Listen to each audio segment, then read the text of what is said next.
kembali lagi di ITL ke-9 ya. Nah, dari kemarin kita udah belajar mengenai kolom. Nah, kali ini mau sedikit jelasin untuk yang rows, karena ada beberapa kondisi di mana kita nggak hanya melihat kolom, tapi juga kita harus memperhatikan rows by rows. Nah, di sini kita akan mulai di note yang pertama untuk rows itu ada namanya row filter. Tinggal kita searching aja di sini row filter. Nah, ambil yang ini, drop and drag. Sama seperti biasa, ini kita pakai data yang awal ya, sama yang kayak data sebelumnya. Udah saya putusin untuk node-node sebelumnya supaya kelihatan rapi. Ini tinggal kita sambungin. Oke, selanjutnya tinggal kita configure.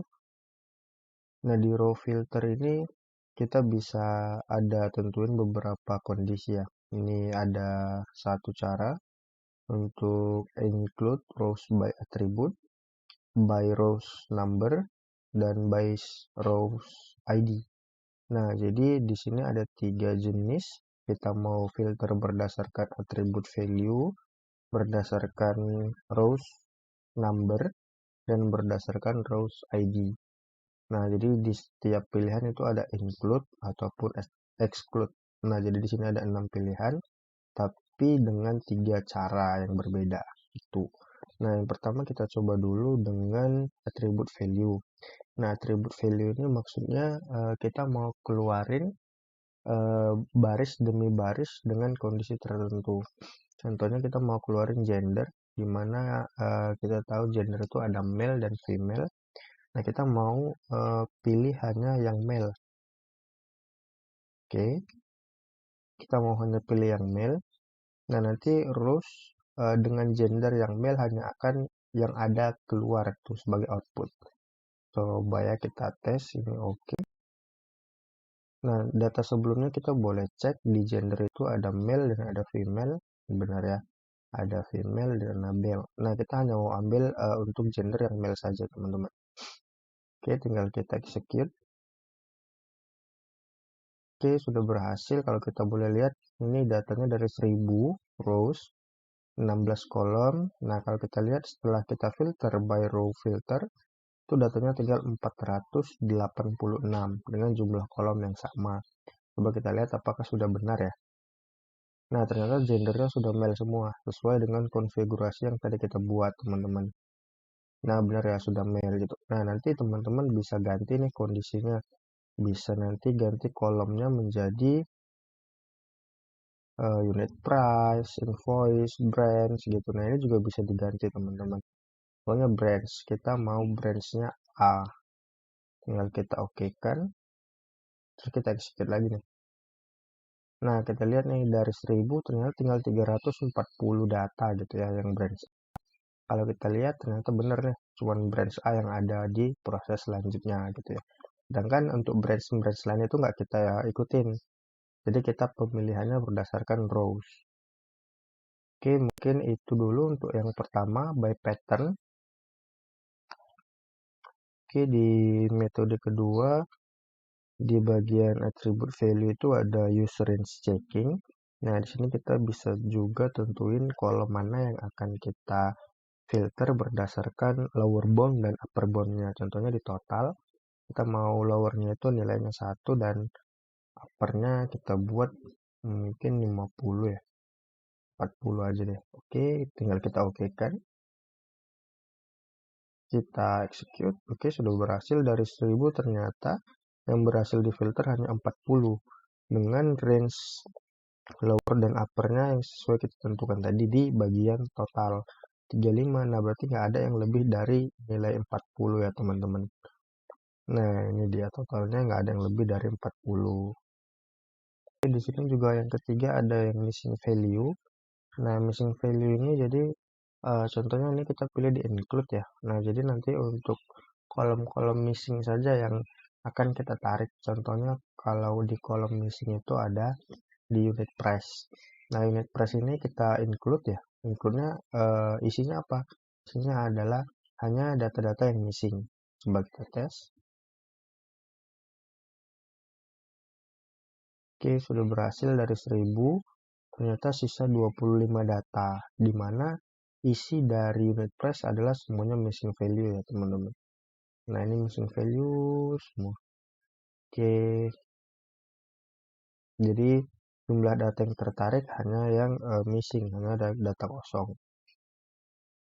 Terus apa bedanya sama yang exclude gitu? Nah, nggak ada bedanya, sama sebenarnya. Tergantung kita mau masukin data yang kita filter atau kita mau keluarin. Kalau kita pilih exclude ya otomatis data missing di unit price akan berubah gitu. Oke, tinggal kita cek apakah benar. Nah, benar ya, sudah 975, berarti 25 data missing sudah kita keluarkan. Oke, terus kita lanjut ke buy row number. Nah, buy row number ini sebenarnya pemilihan kita hitung berdasarkan jumlah baris gitu ya. Nah, ini contohnya saya ambil 1 sampai 100 misalnya. Oke, tinggal kita oke kan. Kita execute. Kita lihat. Nah, cuma ada 100 ya untuk rows. Ada 100 rows. Jadi sesuai sama jumlah yang kita buat tadi, yang kita batasin. Kenapa cuma 100? Karena kita buat di sini include, teman-teman. Coba kita buat exclude ya. Pasti nanti dia menjadi 900 nih jumlah datanya. Karena kebalikannya. Nah, kita bisa lihat tuh jumlah data filternya adalah 900. Nah, jadi seperti itu untuk include dan exclude ya. Nah, ada bedanya tergantung teman-teman mau butuhnya data yang mana. Nah, kalau seandainya ada yang data mau dibuang di kolom tertentu, nah teman-teman bisa gunain ini row filter. Terus untuk rows ID tinggal diklik, teman-teman mau include atau mau exclude rows yang berapa. Contohnya kita buat rows 100. Saya buat include statusnya. Kita oke. Terus kita execute.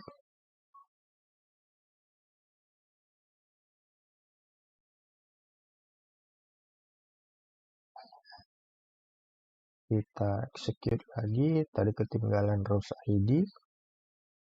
Oke.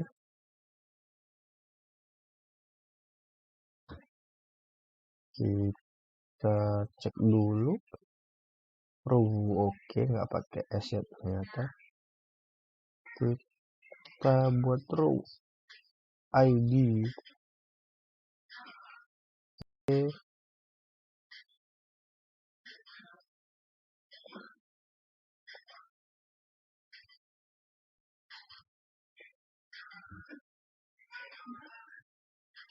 Row 100. Contohnya kita buat row 100, kita oke kan. Terus kita execute. Nah, udah berhasil ya teman-teman. Nanti dia akan include hanya satu, yaitu row ID 100 saja.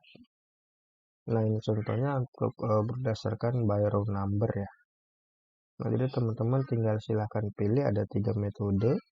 Metode yang nantinya bisa teman-teman gunain di kondisi-kondisi tertentu gitu. Jadi mana kebutuhan teman-teman, nah bisa silahkan dipakai. Nah, biasanya sih kalau kita gunainnya yang ini ya, by attribute value, karena di sini juga ada 3 pilihan, bisa berdasarkan missing value, bisa berdasarkan matching, dan range checking. Mungkin itu saja dulu untuk row filter. Sekian dan terima kasih.